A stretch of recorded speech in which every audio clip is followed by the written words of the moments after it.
I loaned my sister $100,000 to start her business, but she called me a petty loser when I asked her to pay it back. At a family dinner, she bragged about her accomplishments, but I revealed the truth about who really financed her. It started with a phone call late one night. My sister, Ashley, was in tears, her voice shaking as she explained how desperately she needed my help. She had an idea, she said, a foolproof plan to start her own business, but she was strapped for cash. "Amanda," she pleaded, "you are the only one I can count on. I wouldn't ask if it wasn't important." Ashley had always been the golden child, charming and self-assured. While I worked quietly behind the scenes, saving every penny, she had a knack for getting what she wanted. This time was no different. I hesitated. Lending money to family was risky, and Ashley wasn't known for her financial discipline. But she painted a picture so compelling, a fancy boutique she'd dreamed of for years, a chance to turn her life around, that I finally agreed. It wasn't a small sum. I had to dip into my savings, the same savings I'd been putting away for years to buy my own place. "I'll pay you back as soon as the business takes off," she promised, her eyes wide with sincerity. For months, I watched Ashley's boutique come to life. She posted glamorous photos on social media, showing off the grand opening, the beautiful decor, the trendy products. People flocked to her store, and soon it became a local hotspot. But as the boutique flourished, Ashley's promises faded. Every time I brought up repayment, she deflected with excuses. "It's just not the right time, Amanda," she'd say breezily, waving me off. "You'll get your money. Relax." Her dismissiveness stung, but I swallowed my pride. I didn't want to create tension, especially with my family. It wasn't until a family dinner months later that things came to a head. The family dinner was supposed to be a casual get-together, a chance to catch up and share laughs. It had been a while since we'd all been in the same room, and I was looking forward to it. For once, I thought, I might be able to enjoy myself without worrying about Ashley and the unpaid debt hanging over my head. When I arrived, Ashley was already holding court, her laughter echoing throughout the dining room. She sat at the center of attention, impeccably dressed as always. Her boutique had clearly been doing well, and she wasn't shy about flaunting it. "Business is booming," she declared, swirling her wine glass dramatically. "I mean, it's really all about hard work and vision, isn't it? Not everyone has what it takes to succeed." Her words cut through me, sharp and deliberate. She wasn't just bragging, she was making a point. My silence didn't go unnoticed. As the evening wore on, Ashley's bragging grew louder. She regaled everyone with stories of her boutique's success, peppering her tales with just enough condescension to remind me of my place. "It's all about taking risks," she said, glancing in my direction. "Some people just aren't brave enough to follow their dreams." The knot in my stomach tightened. I had kept quiet for so long, trying to avoid conflict, but her words felt like a slap in the face. Not once had she acknowledged my role in her success. To everyone in the room, she was the self-made businesswoman, the shining star of the family. I bit my tongue and forced myself to focus on my plate.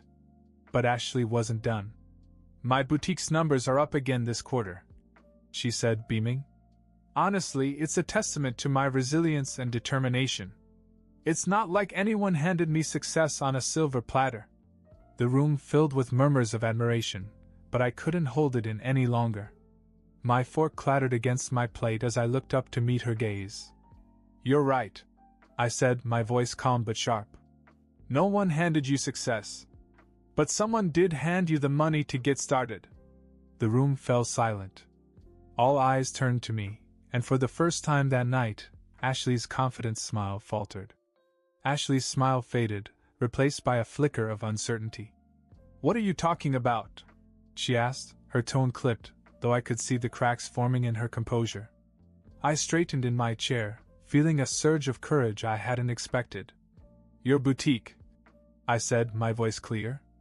"It didn't just appear out of nowhere. You needed money to start it. And who were you calling in the middle of the night begging for help?" The table was silent, everyone's eyes darting between Ashley and me. My parents exchanged confused glances, while my younger brother leaned forward, clearly intrigued. Ashley's cheeks flushed, but she quickly regained her composure. "I don't know what you're trying to say," she said with a dismissive laugh. "But if you're implying that I owe my success to anyone but myself, you're way off base." I felt the anger rise in my chest, fueled by months of frustration. "You mean the thousands of dollars I loaned you don't count? The money I saved for years? Or the promise you made to pay me back once your business took off?" A gasp escaped my mother's lips. My father's brow furrowed as he looked at Ashley, who was visibly squirming. Ashley waved her hand in an attempt to dismiss me. "Oh, come on, Amanda," she said, her voice tinged with annoyance. "I told you I'd pay you back. I've just been busy. Busy spending money on everything but what you owe me." I shot back, my voice sharper now. "Do you know how humiliating it was to sit here and listen to you brag about accomplishments you couldn't have even started without my help?" Ashley's jaw tightened, and for a moment it looked like she was going to explode. Instead, she laughed short and bitter. "Petty," she muttered under her breath. "You're being petty, Amanda. Seriously, who brings up money at a family dinner? It's embarrassing." I felt my hands shake as the words sank in. Petty. This was her defense after all? But before I could respond, my father spoke up, his voice calm but firm. "Is this true, Ashley? Did Amanda give you the money to start your business?" Ashley froze. The entire table was waiting for her answer, the weight of their eyes on her. Ashley opened her mouth to answer, but no words came out. The confidence that had filled the room moments ago was gone. She looked around the table, her eyes darting between our parents and me, looking for a way to get out of the corner I'd backed her into. "Well," she finally said, forcing a strained laugh, "it's not like I wasn't planning on getting back at her. Amanda just has a way of making things bigger than they are." "Bigger than they are?" I said incredulously. "Ashley, I loaned you my savings money I'd been putting away for years and you ignored me every time I asked for it back. And now you're sitting here acting like you did all this on your own?" My father's expression darkened. "Ashley, answer the question. Did Amanda give you the money to open your boutique?" Ashley sighed dramatically and leaned back in her chair as if she were the one being wronged. "Fine," she said, throwing up her hands. "Yes, Amanda helped. But what does it matter? The success of the boutique is due to me, not her. You wouldn't even have a boutique without Amanda." My mother interjected, her voice rising in disbelief. "How could you not tell us? And why didn't you pay her back?" Ashley's face flushed with anger. "Oh, come on," she snapped. "It's not like she's starving without it. Amanda loves to play the martyr. She can't stand to see me succeed without trying to take some of the credit."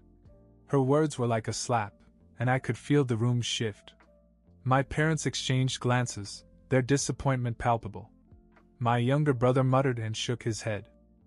"You know what's really embarrassing, Ashley?" I said, my voice steady despite the heat in my chest.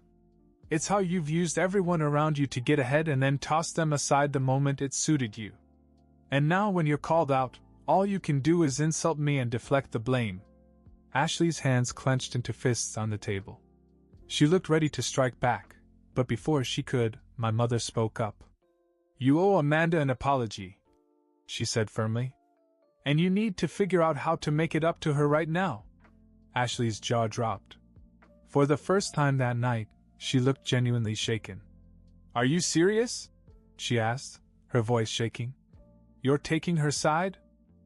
Ashley's voice rose now, her composure completely gone. "This is ridiculous. I've worked so hard for everything I have, and you're acting like I'm some kind of criminal. Do you have any idea how stressful it is to run a business?" My father crossed his arms, his expression unyielding. "Ashley, the stress of running a business doesn't excuse you from keeping your word. Amanda didn't have to help you, but she did. And you took advantage of her generosity." Ashley's face flushed a deep red, and I could see her temper boiling over. "Taking advantage?" she shouted, her voice cracking. "This is exactly why I didn't want to make a big deal out of it. Amanda has always been jealous of me. She can't handle the fact that I've built something successful while she's just Ash. Stop, I said, cutting her off. My voice wasn't loud, but it was sharp enough to silence the room. This isn't about jealousy, Ashley. It's about respect, something you clearly don't have for me or anyone else. She stared at me, her mouth opening and closing as if searching for an answer. The room was tense, and for the first time, I felt like I had the upper hand. Every time I asked you to pay me back, you treated it like a joke.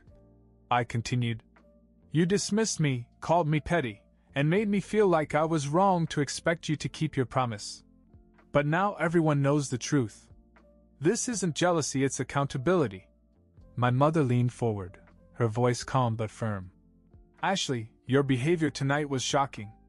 We raised you better than that. Ashley scoffed and pushed her chair back from the table.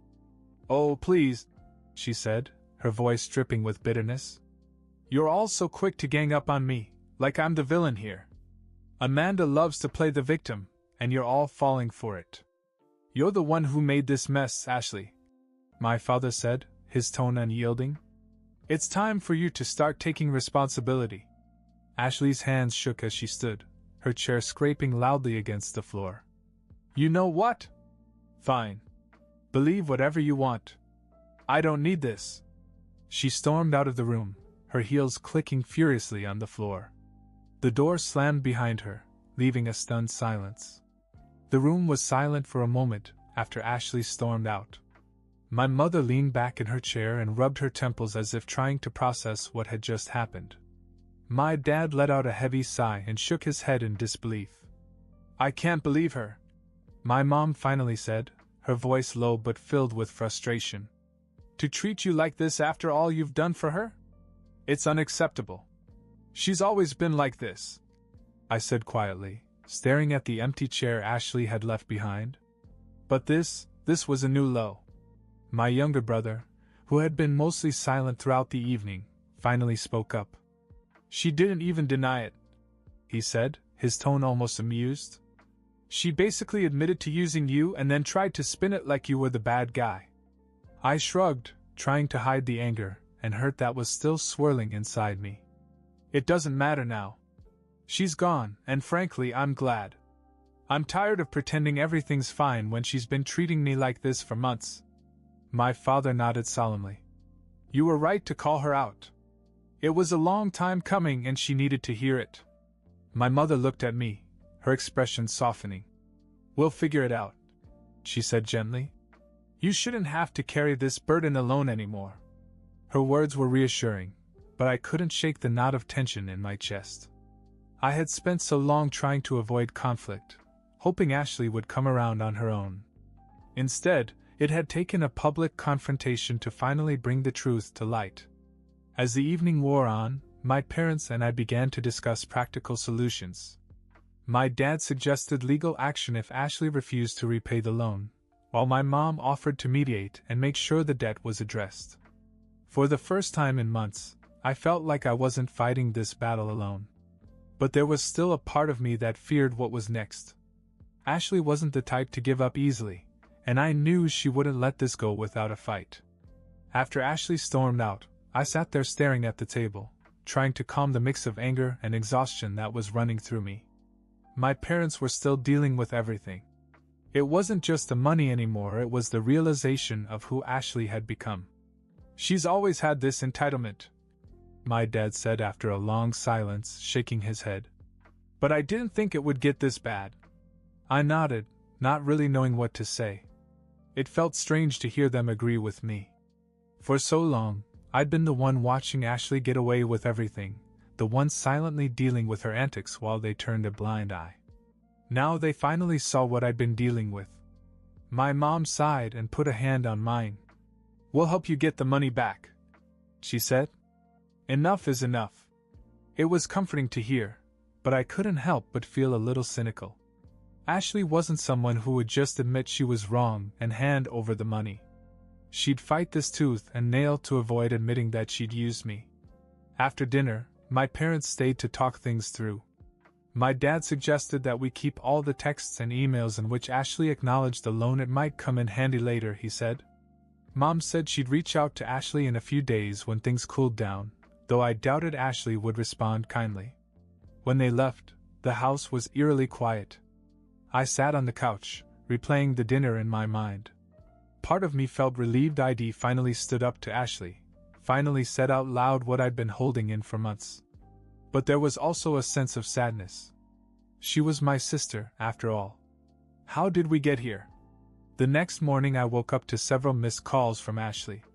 Typical. She wasn't done yet, and I wasn't looking forward to whatever drama she had planned next. The missed calls from Ashley didn't surprise me. She always had a way of trying to regain control after losing it. I ignored her, not willing to hear whatever excuse or insult she had lined up. Instead, I focused on gathering my thoughts and the evidence my father had mentioned: texts, emails, anything that could support my side if this escalated.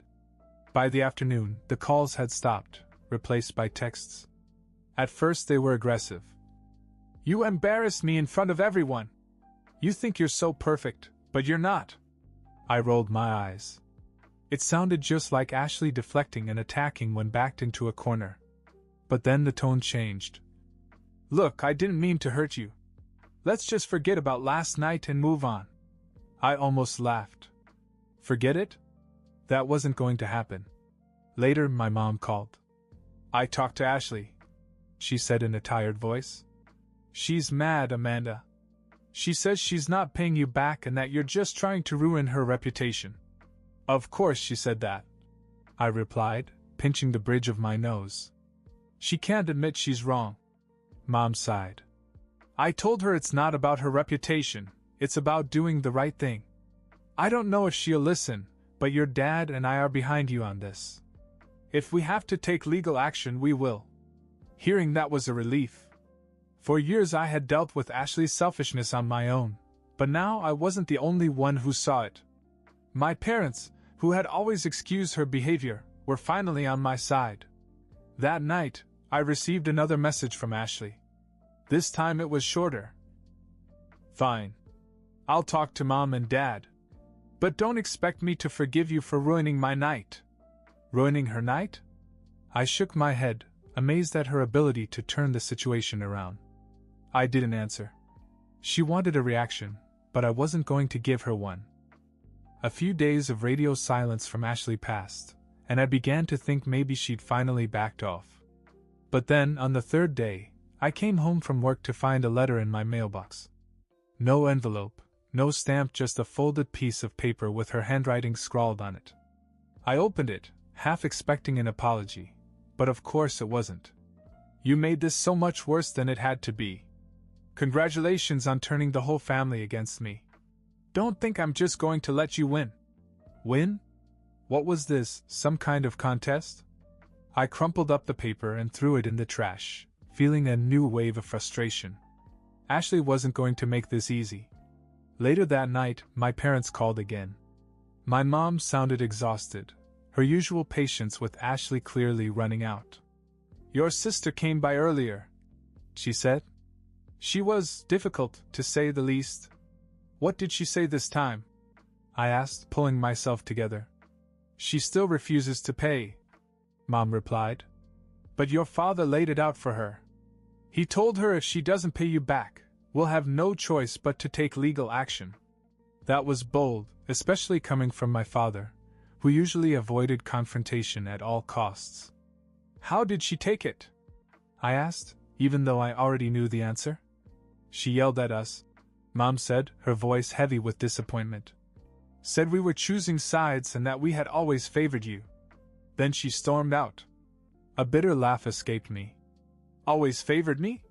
She's the one who's been a baby all her life." "I know," Mom said quietly. "And your dad and I are starting to see that now. We're sorry it took us so long." Hearing that hit me harder than I expected. For years, I'd felt like the outsider in my own family, the one who worked hard while Ashley coasted on charm and manipulation.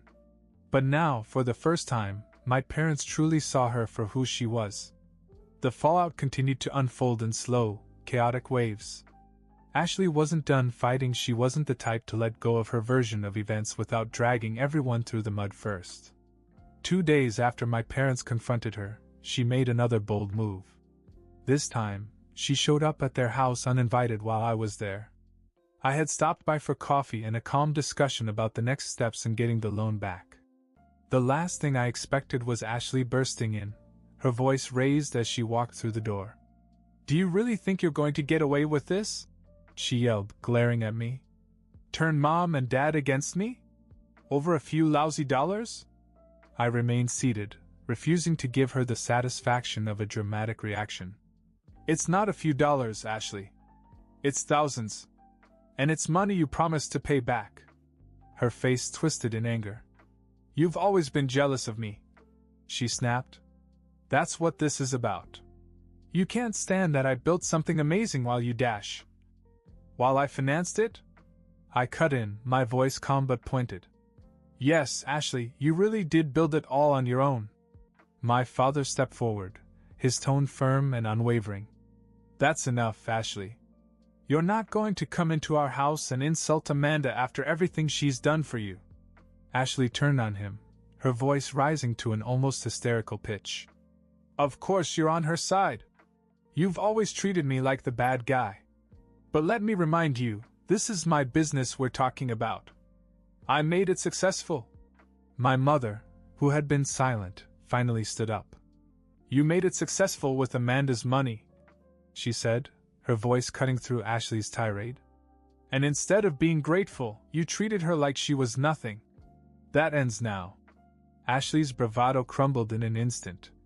Her face turned pale, and for a moment I thought she might cry.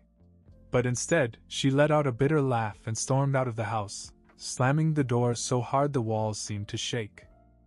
After Ashley stormed out of my parents' house, there was a tense silence. My dad shook his head, clearly exhausted, while my mom just sat there, staring at the door. "She's not going to pay unless we make her," Dad finally said, breaking the silence. I nodded. I had already accepted that this wasn't going to end with Ashley suddenly coming to her senses. It would take action, not words, to get back what she owed me. "We'll help you," Mom said firmly. "This has gone far enough. She won't get away with this." It was a strange mix of emotions, relief that my parents were on my side, but sadness that it had come to this. Ashley was family, but she had crossed too many lines. With my parents' support, I decided to take formal action. I gathered all the evidence. I had the texts in which Ashley acknowledged the loan, the records of the transfer, and even the screenshots of her dismissive responses when I'd asked for repayment. My dad contacted a lawyer he knew, and within a week, Ashley received a formal letter demanding repayment. The fallout wasn't pretty. Ashley called my parents, screaming about betrayal and how they were ruining her life. She sent me several angry messages, calling me every name under the sun.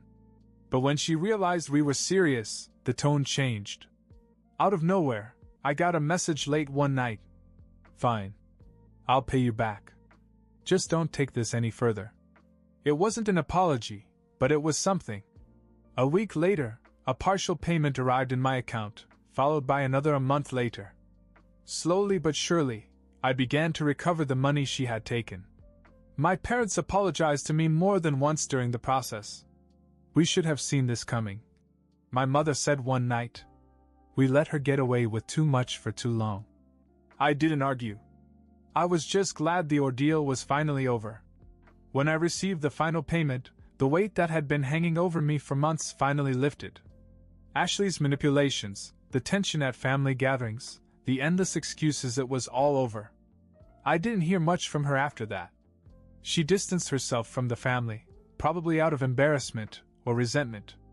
My parents tried to reach out a few times, but Ashley kept her responses short and cold. It was clear that she wasn't willing to take responsibility for how she had treated everyone, especially me. Surprisingly, I no longer felt anger toward her, only a quiet sense of closure. She had shown me who she really was, and I had no intention of letting her back into my life. As for my parents, our relationship grew stronger. They made an effort to acknowledge how much I'd done, not only for Ashley, but for the family as a whole. My dad even joked once, "Next time, we'll ask you for a loan. At least we'll pay it back on time." I laughed, but deep down I knew one thing for sure: there wouldn't be a next time. The experience taught me the importance of setting boundaries, even with family. While I wish things had turned out differently, I was proud of myself for standing up, demanding fairness, and refusing to let Ashley take advantage of me any longer. In the end, the peace I gained was worth far more than the money.